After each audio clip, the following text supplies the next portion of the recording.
नमस्कार मित्रांनो, तुमचं माझ्या कुकिंग डायरीज विथ राहुल या चॅनलमध्ये सहर्ष स्वागत. मित्रांनो, श्रावण महिन्यातले उपवास असू द्यात किंवा इतर कोणताही उपवास असू द्यात, आज मी अशी रेसिपी आणली आहे जी तुम्ही कोणत्याही उपवासा दिवशी करू शकता आणि तुमचा उपवास हेल्दी आणि आनंदी बनवू शकता. ही रेसिपी आहे ओल्या नारळाची खीर. अत्यंत सोपी आणि झटपट बनणारी ही रेसिपी आहे, त्यामुळे व्हिडिओ शेवटपर्यंत नक्की पहा. चला तर मग रेसिपीला सुरुवात करूयात. सर्वात आधी इथे मी एक नारळ घेतलेला आहे.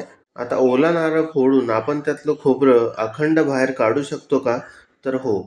मी इथे अशा प्रकारे सर्व बाजूंनी फोडून आतला जे खोबरं आहे असं अखंड बाहेर काढलेला आहे. अशा प्रकारे नारळ जर तुम्ही सर्व बाजूंनी व्यवस्थित फोडला तर तुम्हाला असा अखंड खोबऱ्याचा गोळा मिळू शकतो. तर आता आपण हा गोळा धुवून घेऊयात आणि त्याची साल काढूयात. इथे तुम्ही पाहू शकता साल काढून झालेली आहे. आता आपण खोबऱ्याचे बारीक तुकडे करूयात आणि या नारळाच्या पाण्यासोबतच आपण मिक्सरला फिरवून घेऊयात.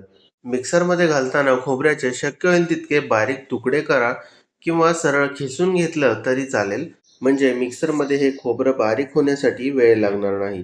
आता आपण हे नारळाचं पाणी सुद्धा मिक्सरमध्ये घालणार आहोत आणि हे खोबरं बारीक करून घेणार आहोत. तुम्ही इथे पाहू शकता आपली खोबऱ्याची पेस्ट तयार आहे. आता आपण खीर बनवायला घेऊयात. त्यासाठी कढईमध्ये 1 चमचा तूप घ्यायचं आहे. तूप थोडंसं वितळल्यानंतर आपण त्यामध्ये खोबऱ्याचा कीस घालायचा आहे आणि 3 ते 4 मिनिट हा खोबऱ्याचा कीस व्यवस्थित हलवत राहून शिजवून घ्यायचा आहे. शिजवून घेतल्यानंतर त्यामध्ये इथे मी पाऊण वाटी साखर घालत आहे. आता तुम्ही तुमच्या आवडीनुसार ही साखर कमी जास्त करू शकता. आता ही साखर चांगली मिक्स करून घ्यायची आहे. गॅस आता मीडियम फ्लेमवरती ठेवायचा आहे. इथे मी अर्धा लिटर दूध घेतलेलं आहे. ते आता शेजारील गॅसवरती आपण गरम करायला ठेवूयात. हे फुल फॅट म्हणजे म्हशीचं दूध आहे. इकडे आपण कढईमध्ये आता थोडंसं पाणी घालूयात आणि मिक्स करून घेऊयात.